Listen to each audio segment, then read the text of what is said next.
नमस्कार दोस्तों, आज का जो सेशन हमारा है ये एक अवेयरनेस कह सकते हैं और इस पार्टिकुलर सेशन को आप एंड तक जरूर देखिएगा बिकॉज और ये सेशन को आप शेयर भी कीजिएगा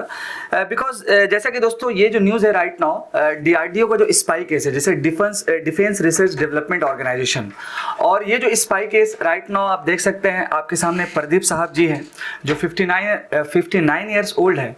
और ये जो है अभी जून 3 2022 में हनी ट्रैप के मामले में जो ये फंस चुके हैं ऑलरेडी और अभी राइट नाउ मुंबई की जो एटीएस है एंटी टेररिज्म स्क्वाड तो वो इनको जो है अरेस्ट करके अभी पुणे जेल में जो रखी हुई है। लेकिन सवाल ये है दोस्तों कि हनी ट्रैप का जो मैटर है ये दिन ब दिन क्यों बढ़ता जा रहा है। हालांकि ये पहला मैटर नहीं है हनी ट्रैप का, इससे पहले भी कई सारे जो इंडियन लोग हैं जो डिफेंस में आर्मी में जो सेंसिटिव जो क्षेत्र होता है हमारा वहाँ पर जो काम करते हैं तो हनी ट्रैप के मैटर पे पाकिस्तानियों की तरफ से जो है फंस चुके हैं ऑलरेडी। तो इसका एक वे फॉरवर्ड भी मैं आपसे जानना चाहूँगा कि इस पार्टिकुलर हनी ट्रैप के मैटर से कैसे जो है मतलब कि निकला जाए और इसको कैसे सॉल्व किया जाए। और साथ साथ आज का जो सेशन है दोस्तों वो प्रतीक साहब जो देख रहे हैं प्रदीप साहब के रिगार्डिंग है कुरुलकर्स जिसको कह सकते हैं इनका पूरा नाम है और ये जो मैटर है जून 3 2022 का है और लगभग अभी राइट नाउ महाराष्ट्र की जो एटीएस है एंटी टेररिज्म स्क्वाड उन्होंने लगभग 1600 पेज का जो है एक चार्जशीट फाइल किया और उस चार्जशीट में कुरुलकर साहब के रिगार्डिंग कई सारा इंपॉर्टेंट इंफॉर्मेशन और साथ साथ इंपॉर्टेंट जो पाकिस्तान के एक एजेंट कह सकते हैं जिनका नाम जारा दास गुप्ता है। अब नाम में ही उनका कंट्रोवर्सी है जारा दास गुप्ता। तो मैटर का शुरुआत कहाँ से होता है दोस्तों कि जारा दास गुप्ता का जो एक पाकिस्तानी एजेंट है उनका एक मैसेज आता है सोशल साइट पे, चाहे इंस्टाग्राम कह सकते हैं या एफबी कह सकते हैं या व्हाट्सएप कह सकते हैं और वहां पर जो है प्रदीप साहब जो है उसका शिकार होते हैं और वहां से जो है मैसेजेस का शुरुआत होता है। और आपको मालूम होगा दोस्तों कि अगर किसी भी शख्स को मान लीजिए लड़कियों का अगर मैसेज आता है तो वो थोड़ा सा एक्साइटेड हो जाते हैं और होना भी चाहिए, एक ह्यूमन नेचर है। बट इतने बड़े पोस्ट में रहने के बाद अगर आप इस चीज़ को नहीं सोच पा रहे हैं कि सामने वाला बंदा में से क्या चाह रहा है और जब इसका व्हाट्सएप चैट सामने आया तो वो जो जारा दास गुप्ता थी जो पाकिस्तानी एजेंट है उनका हर एक जो मैसेज है दोस्तों वो कंप्लीटली जो था कि आप कौन से मिसाइल पे काम कर रहे हैं, कौन सा मतलब कि प्रोजेक्ट अभी राइट नाउ चल रहा है, ये प्रोजेक्ट मिलिट्री के लिए है या फिर आप कह सकते हैं कि आर्मी के लिए है। मतलब इस तरह का काफ़ी सारा जो है अलग अलग जो सेंसिटिव मैसेजेस होता है ये मतलब कि इनके साथ जो है पूछा जा रहा था। लेकिन प्रदीप साहब जो है उसको शायद समझ नहीं पाए या फिर समझने के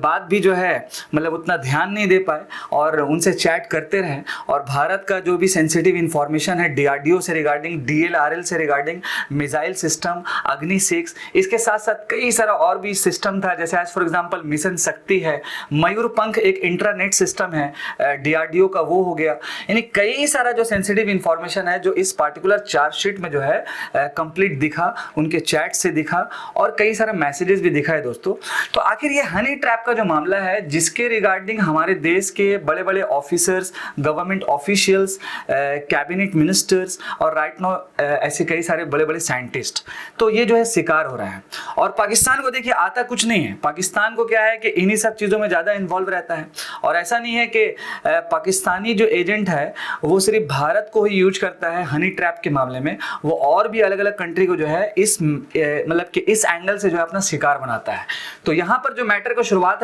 होता है आपका 2022 से और जिसके शिकार होते हैं 59 ईयर्स ओल्ड प्रदीप साहब, आप देख सकते हैं जो डीआरडीओ के साइंटिस्ट हैं। और ओवरऑल जो पाकिस्तानी जो एजेंट होती है उनका नाम रहता है जारा दास गुप्ता और यहाँ से शुरुआत कब से होता है तो साल 2022 से जो है इनका चैटिंग शुरुआत होता है सोशल साइट पे और लगभग तकरीबन चलता जाता है और मई 3 2023 को महाराष्ट्र की जो पुलिस है इनको अरेस्ट करती है और साथ साथ इनके ऊपर चार्जशीट फाइल करती है और उस चार्जशीट में लगभग कई सारा जो है मैटर सामने आता है और कई सारा जो है इंफॉर्मेशन जो लीक मतलब किए हैं प्रदीप साहब उसके रिगार्डिंग भी काफ़ी सारा मैटर सामने आता है जिसमें आप कह सकते हैं कि एक आपका है क्वाड कॉप्टर नाम का एक हमारा सिस्टम था उसका मैसेजेस लीक का सामने आ जाता है। इसके साथ साथ आपका कह सकते हैं कि surface to air missile system है उसका जो है मैटर सामने आता है। ऐसे कई सारा अलग अलग इंफॉर्मेशन है। अब सवाल ये है दोस्तों कि ये जो मैटर है ये आखिर नया मतलब कि नहीं है, ये काफ़ी पुराना है। पुराना डैट मीन्स कि ऐसा कई सारा जो है इंसिडेंट हो चुका है। तो जैसा कि हमारा देश का जो इंडियन आर्मी है, तो वहाँ पर जो भी ऑफिशियल्स काम करते हैं तो उनको इंस्टाग्राम यूज करना बंद है और सोशल साइट में भी कुछ ना कुछ रिस्ट्रिक्शन है। तो अगर हम बात करें कि इस पार्टिकुलर जो भी मतलब इंसिडेंट हुआ है राइट नाउ और इससे पहले भी हुआ है, तो इसका वे फॉरवर्ड क्या होना चाहिए, तो हमारे डिफेंस सिस्टम में भी जो है इस तरह का कुछ ना कुछ जो है रिस्ट्रिक्शन का रूल्स लाना बहुत ज़रूरी है। और इसके साथ साथ किसी भी पार्टिकुलर पर्सन्स को मॉनिटर करना बहुत ज़रूरी है, बिकॉज देश का जो सेंसिटिव इंफॉर्मेशन है अगर किसी ऐसे कंट्री के हाथ में चला जाएगा, जो कंट्री समझ लीजिए कि कई सालों से हमारे पीछे पड़ा हुआ है, आए दिन जो है टेररिज्म का जो है मैटर सामने आ ही जाता है, डिस्प्यूट चलते रहता है और वो देश हमारा कुछ बिगाड़ नहीं पाएगा। लेकिन मेन प्रॉब्लम क्या है कि बस ये छोटा छोटा मैटर जो है हनी ट्रैप ये वो, इसमें बहुत एक्सपर्ट है पाकिस्तान, जो हमेशा ये करते रहता है ओवरऑल। सो आज के इस पार्टिकुलर सेशन में जो मतलब कि जो डीआरडीओ के साइंटिस्ट हैं उनका जो अरेस्टिंग हुआ है एटीएस की तरफ से, तो आपको रिमेंबर रखना है ऑफिशियल सीक्रेट्स एक्ट, इसके अकॉर्डिंग जो है इनका मतलब कि अरेस्टिंग हुआ है। एटीएस मतलब कि एंटी टेररिज्म स्क्वाड, जो महाराष्ट्र पुलिस की एक बहुत ही बेहतरीन जो है स्क्वाड है, काफ़ी सारा अच्छा काम कर चुकी है हमारे देश में। इसके साथ साथ अगर हम बात करेंगे कि इनके एज ग्रुप का, तो 59 ईयर ओल्ड है प्रदीप कुरुलकर जी। और आप सोच सकते हैं दोस्तों कि अगर किसी भी बंदी का अगर मैसेज आता है और वहाँ पर अगर आप उनके मैसेजेस के भाव को नहीं समझ सकते हैं कि जो सामने वाला बंदा है वो आप में इंटरेस्टेड नहीं है, आप जो कर रहे हैं उसमें इंटरेस्टेड है और लगातार आपसे जो है कुछ ना कुछ इन्फॉर्मेशन जो है निकाला जा रहा है, तो आपको वहाँ पर रुक जाना चाहिए। हालांकि प्रदीप साहब जो है ये इन्फॉर्मेशन शेयर जो कर रहे थे, तो बीच में ये रुक गए थे, थम गए थे, लेकिन काफ़ी देर हो चुका था ओवरऑल। यहाँ पर आप देख सकते हैं ऑफिशियल सीक्रेट एक्ट आपको रिमेंबर रखना है, एटीएस आपको रिमेंबर रखना है। और कई बार जो इस पार्टिकुलर चार्जशीट में ये भी सामने बाहर आया, जब इनका टेक्स्ट चल रहा था, व्हाट्सएप चैट जब चल रहा था, तो वहाँ पर देखिए इन्होंने कैसे कैसा चैट किया है। The launcher is my design babe, आप कह सकते हैं, देखिए इनका फीलिंग कितना ज़बरदस्त है। और लेकिन जो सामने वाली जो एजेंट है, अब लड़का है लड़की वो पता नहीं है, लेकिन उनका नाम ही जारा दास गुप्ता, आप देख सकते हैं, काफ़ी कॉन्ट्रोवर्शियल नेम भी है। तो उनको कहा जा रहा है my launcher is my design babe. तो आप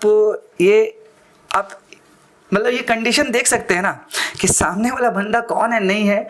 सामने वाला बंदों का आप पे ऊपर इंटरेस्ट नहीं है, आप जो कर रहे हैं उसके ऊपर इंटरेस्ट है। लेकिन एक डीआरडीओ के साइंटिस्ट ये समझ नहीं पा रहे हैं। अब पता नहीं कि इसको क्या कहा जा सकता है। देखिए एक तो सिंपल सा फंडा है कि 59 ईयर ओल्ड, मतलब चलिए ठीक है फीलिंग हो सकता है, लेकिन आप बहुत बड़े पद पे हैं और देश का इतना सारा इन्फॉर्मेशन आप उस कंट्री को मतलब दे चुके हैं, हनी ट्रैप का शिकार हो चुके हैं, जो कंट्री हमारा बहुत बड़ा दुश्मन हम कह सकते हैं ओवरऑल। और पाकिस्तान को कुछ आता नहीं, हम बार बार बता रहे हैं, वो कॉपी पेस्ट करता है ओवरऑल। और साथ साथ क्या है कि इसी तरह का जो भी है हनी ट्रैप का मैटर बहुत बार कर चुका है, इससे पहले सेना भवन में कर चुका है, देन इसके साथ साथ मिलिट्री के साथ बहुत बार हो चुका है, और राइट नाउ डीआरडीओ तो चल ही रहा है। इसके साथ साथ एक और आप मैसेज देख सकते हैं कि ही also rights that it was a great success this one, ठीक है। देन इसके बाद आपका काफी सारा और भी जो अलग अलग हमारा सिस्टम था, जैसे एज फॉर एग्जांपल आप देखिए ब्रह्मोस अग्नि 6 हो गया, रुस्तम हो गया, देन इसके साथ साथ आपका अनमैन्ड कॉम्बैट एयर व्हीकल्स हो गया, इसके साथ साथ आपका सरफेस टू एयर मिसाइल हो गया। ऐसा कई सारा इंपॉर्टेंट जो प्रोजेक्ट्स था, तो जिसका जो है सेंसिटिव इंफॉर्मेशन जो है लीक्ड हुआ है दोस्तों, और काफ़ी जो है गंभीर चीज़ है। इस वीडियो को ज़्यादा से ज़्यादा आप शेयर करें, सर्कुलेट करें। उसका रीज़न ये है ताकि एक अवेयरनेस जो है अच्छे से क्रिएट हो, लोगों को पता चले। और मेरा जो वे फॉरवर्ड रहेगा यहाँ पर कि जैसे इंडियन आर्मी में बहुत सारा रिस्ट्रिक्शन होता है सोशल साइट को लेकर के, तो सेम जो रिस्ट्रिक्शन है वो आपका DRDO, DLRL और इसरो, इन सारे जो है अलग अलग संस्था में भी होना चाहिए दोस्तों। इसके अलावा भी कुछ इंपॉर्टेंट पॉइंट और रिमेंबर रखिएगा, मयूर पंख के नाम से, देन इसके बाद आपका मेटियोर के नाम से, और लास्ट में एटीएस मालूम है क्या बोली प्रदीप कुमार जी को कि आपका पॉलीग्राफ टेस्ट होगा, साइकोलॉजिकल टेस्ट होगा, और इसके साथ साथ वॉइस लेयर का टेस्ट होगा। तो प्रदीप कुमार जी क्या बोले कि ये सारा जो टेस्ट हम नहीं करवाएंगे क्योंकि ये मेरा फंडामेंटल राइट्स को वायलेट कर रहा है। तो आपको डायरेक्टली कनेक्ट करना है पॉलिटी से, और वहां पर रिमेंबर रखना है फंडामेंटल राइट्स के रिगार्डिंग आर्टिकल 20 एंड देन आपका 21। तो आज का ये जो सेशन है दोस्तों एक तरह का मैसेज है, इसको ज़्यादा से ज़्यादा फैलाइए, ज़्यादा से ज़्यादा स्प्रेड कीजिए। और सबसे इंपॉर्टेंट दोस्तों, ये हनी ट्रैप का जो मैटर है, इसमें इसका एक ही सॉल्यूशन निकल सकता है कि जो भी सेंसिटिव डिपार्टमेंट में काम कर रहे हैं, चाहे DRDO हो, DLRL हो या फिर आपका इसरो हो, वहाँ पर जिस तरह से भारत के इंडियन आर्मी में रिस्ट्रिक्शन है सोशल साइट को लेकर के, इंस्टा को लेकर के, सेम रिस्ट्रिक्शन जो है DRDO, DLRL एंड इसरो में भी लगाना चाहिए, ताकि इस तरह का जो सेंसिटिव इंफॉर्मेशन है, हनी ट्रैप जो मैटर बार बार चल रहा है, इससे पहले भी कई बार हो चुका है, ये रुक पाए, थम पाए। बिकॉज इससे क्या होगा कि देश का जो क्रेडिबिलिटी है और साथ साथ जो अकाउंटेबिलिटी है, ट्रांसपेरेंसी है, वो जो है बिल्कुल खत्म हो जाएगा। और हम उस देश के साथ जो है अपना इंफॉर्मेशन शेयर कर चुके हैं, जो देश के साथ हमारा जो है 36 का आंकड़ा चलता है हमेशा। और कहीं ना कहीं आपको भी पता है दोस्तों कि भारत का कोई कुछ बिगाड़ नहीं सकता है, लेकिन पाकिस्तान एक ही चीज करता है, हमेशा कॉपी पेस्ट। तो आज का ये सेशन हम यहीं पर जो है आपसे अलविदा लेते हैं, और इस पार्टिकुलर सेशन को जो है आप जरूर से जरूर स्प्रेड कीजिए। Thank you so much. मैं आपका दोस्त और आपका होस्ट अदनान सर। जय हिंद दोस्तों।